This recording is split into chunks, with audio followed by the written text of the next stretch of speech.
Hello, I'm Matt from Ludocrhono, and today I'm going to give you an overview of Gyogin Figther Sushido, which is a dual game inspired by 2D fighting games. It is a game for 2 players, ages 14 and up, and it plays for around 30 minutes.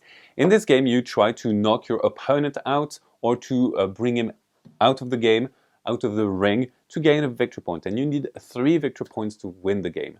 You can play as a fighter among several, and your fighter is going to have a specific board with different combos, different passive abilities, and also a weight class, which is going to determine their starting health.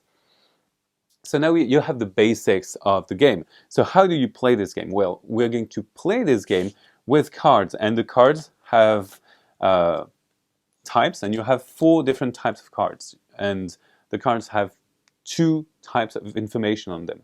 First, you have the obvious, the ability. So move allows you to move on the board, and you can even push your opponent, and that's how you have your opponent go out of the ring.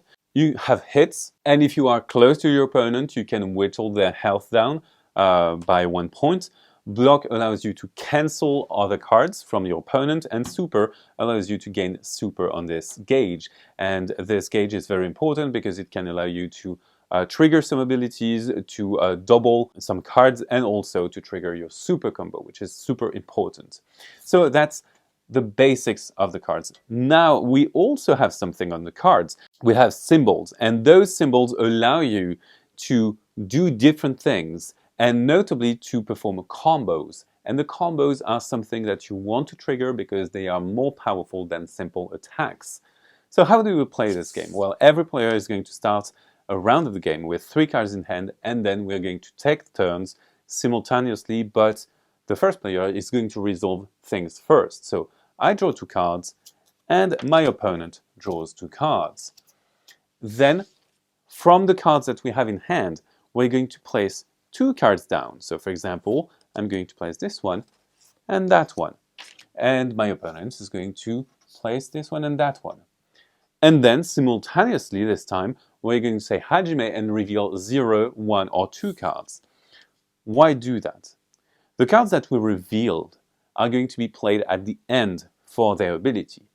But the cards that you didn't reveal are going to be inside of your combo zone, and you're going to be able to reveal them at the opportune time to trigger a combo or kata. So let's say that we reveal that we decide not to perform any combos or katas, and that we go from there to the action phase. We resolve all of the cards that are revealed, so I'm going to deal 1 hit. I am at close range, so I can deal 1 damage to my opponent, and that's the end of the turn. So we can do another turn, and then draw 2 cards, and so on and so forth. We are in the second turn of this round, and we've planned some more cards. So now I will try to trigger a combo on my end. So combos are printed onto your board, and they use symbols, not the actions.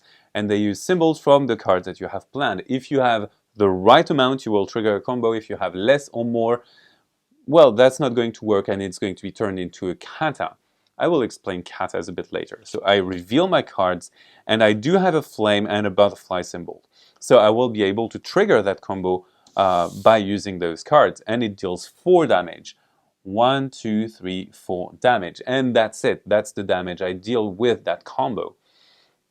So now my opponent wants to do a kata, so they will reveal their cards, and this is a sequence of actions. In this case, it's hits, so they will deal 2 damage, then they move, they will push me like so, and the action card that we planned are hit, so I will deal 1 more damage, and then they plan a move, so they will push me like so.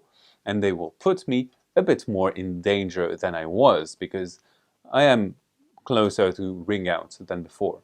Please note that when you announce a kata, your opponent can do a counter kata. They will reveal their own, and you will resolve card by card, meaning that you can pull back from the melee, your blocks can interrupt parts of the sequence that are critical to its success. So again, you will be able to have some tactical opportunities there. You also can gain super, because there is that gauge. You gain super by placing super cards as your action card, or by reaching spaces with diamonds on your health track. and this increases your super gauge. You can spend 1 point of super to double an action card's ability. Or if your super gauge is full, you can simply spend it all to trigger your super combo, which is devastating to your opponent. The game continues turn after turn until either one opponent gets out of the ring or that an opponent gets to 0 health. They lose the round and their opponent wins the round and the victory points. You're going to place the opponents back here. Health is reset.